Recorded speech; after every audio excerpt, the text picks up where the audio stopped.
آپ کی والدہ مائدہ کا نام ہے حضرت سلمہ کنیت ام الخیر. ولادت ہوتی ہے واقعہ فیل کے 2.5 سال کے بعد. وصال ہے 22 جمادی الثانی منگل کے دن. 2 سال 2 مہینے خلافت پر ممور ہے.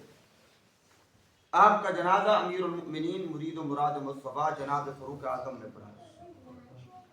یہ میں نے مختصر خاکہ رکھا. اب آئیے گا تفصیل کے اندر. آپ کا نام ہے عبداللہ. اسلام لانے سے قبل آپ کا نام تھا عبد الکعبہ. اسلام کیسے قبول کیا؟ آپ مکے کے بہت بڑے تاجر تھے.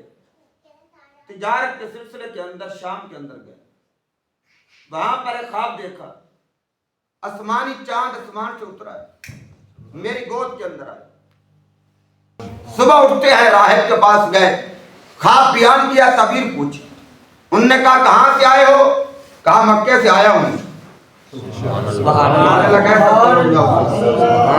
کہاں سے آؤ؟ کہا مکے سے آیا ہوں. قبیلہ کون سا ہے؟ کہا قریش. کہا پیٹ سے کپڑا ہٹاؤ. پیٹ سے کپڑا ہٹائے. اس نے کہا تمہیں مبارک ہو, مکے کے اندر آخر الزمان نبی جلوہ گر ہوگا. تو ان کا کلمہ پڑھے گا, تو ان کا صاحب بنے گا, اور ان کے وصال کے بعد ان کا خلیفہ اور جانشین بنے گا. اب حضرت صدیق اکبر نے خواب دیکھا ملک شام میں. حضور ہیں مکے میں. صدیق اکبر نے خواب دیکھا کہاں میں؟ شام. بچوں میری طرف ہے, کہاں دیکھا؟ شام. ملک شام میں. حضور ہیں مکے میں. جب صدیق اکبر مکے سے شام گئے تھے, ابھی تک مصطفیٰ نے اعلان نبوت نہیں کیا. اور یاد رہے کہ آپ نے اعلان نبوت 40 سال کے بعد دیا ہے. اس کا مطلب یہ نہیں ہے کہ نبوت 40 سال کے بعد ملی ہے. نا, آپ نے اعلان نبوت 40 سال کے بعد دیا. آپ نبی کب بنے؟ جب پوچھا گیا متا وجبت لک النبوۃ, آقا آپ کو نبوت کب ملی؟ آپ نے فرمایا کنت نبیّا وآدم بین الماء والطین. فرمایا ابھی آدم پانی اور مٹی کے درمیان تھے, میں اس وقت بھی نبی تھا. سبحان اللہ کہتے آئیے, تقریر شروع ہو گئی. حدیث پر سبحان اللہ کہنا سیکھ. دوڑے مئیے ٹپے سر تال پر بڑی سبحان اللہ کہتے ہو. میاں محمد کا کلام پڑھے جا, میں نے کہا سر آپ پر یہ حضرت محمد کا کلام ہے. یہ حضرت محمد کا کلام پڑھ. کہا میں اس وقت بھی نبی تھا جب آدم پانی اور مٹی کے درمیان. تو نبوت 40 سال کے بعد نہیں ملی. اعلان نبوت 40 سال کے بعد. اللہ رب العزت کی حکمت کے مطابق جب ملک شام تباہ کر مکے میں, حضور نے ادھر اعلان نبوت کر. صدیق اکبر کا جرانہ پہلے بھی حضور کے ساتھ, حضور علیہ السلام کے پاس. آپ نے اسلام پیش کیا. حضرت صدیق اکبر کہتے ہیں ابھی تک نام ہے عبد الکعبہ. کہتے ہیں کہ اپنے نبی ہونے کی کوئی دلیل پیش کرو, پھر میں آپ کا کلمہ پڑھوں گا. اب اگلے جملے پر پتہ نہیں کون بولے کون نہ بولے. جب صدیق اکبر نے اتنا کہا اپنے نبوت پر کوئی دلیل پیش کرو, حضور نے فرمایا ابو بکر وہ شام والا خواب کافی نہیں ہے. یہی علم غیب نہیں تو اور کیا ہے؟ یہی علم غیب نہیں تو اور کیا؟ کیا وہ شام والا خواب کافی؟ آپ کیا کہ ہاتھ آگے بڑھائے. حضور نے ہاتھ آگے بڑھایا, ہاتھ پر ہاتھ دیا, اسلام قبول کیا. حضور نے فرمایا تیرا نام عبد الکعبہ نہیں, تیرا نام تو عبداللہ ہے. کیا ہے بھائی؟ نام ہے عبداللہ. حضرت صدیق اکبر کا نام کیا ہے؟ عبداللہ. کنیت ہے ابو بکر.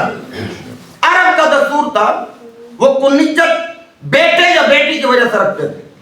حضرت صدیق اکبر کا نہ بیٹا بکر نہ بیٹی بکر, پھر کنیت ابو بکر کیوں ہے؟ شاید یہ سمجھ لے ابو بکر بکر کے بعد آپ کا بیٹا بھی بکر نہ تھا, آپ کی بیٹی بھی بکر نہیں تھی, پھر کنیت ابو بکر کیوں ہے؟ بکر عربی میں کہتے ہیں سب سے پہلے پھل کو, تو کنیت ابو بکر کیوں ہے؟ اسلام کا پہلا پھل ہی تو ابو بکر ہے. آخری بندے نہیں بولتے, تھوڑا بولو تو میں نے حوصلہ ہو. اسلام کا پہلا پھل ہی ابو بکر ہے. آپ کی کنیت کی مان کی عزت آپ کے نام کے اندر. اگر سب سے پہلے مسلمان ہیں تو ابو بکر. کی بات ہو رہی ہے. سب سے پہلے مسلمان ہے تو ابو بکر, سب سے پہلے مومن ہے تو ابو بکر, سب سے پہلے پیر ہے تو ابو بکر, سب سے پہلے مرید ہے تو ابو بکر. آج حضرت فتح برکت میں کے بڑھتے ہیں. کہتے ہیں حضور جیسا کائنات میں پیر کوئی نہیں آیا، ابو بکر جیسا کائنات کے اندر مرید کوئی نہیں آیا۔ اس لیے آپ کی کنیت ایمان نیجت آپ کے اندر پیدا تھی۔ ابو بکر کنیت کیوں ہے؟ بکر کے اندر پہلے پھل کو، اسلام کا پہلا پھل ہی ابو بکر ہے۔ آپ کا ایک لقب ہے صدیق، ایک لقب ہے عتیق۔ صدیق لقب آپ کو خدا نے عطا کیا، صدیق لقب آپ کو جبریل نے عطا کیا، صدیق لقب آپ کو مصطفیٰ نے عطا کیا۔ خدا نے آپ کو صدیق کا لقب عطا کیا۔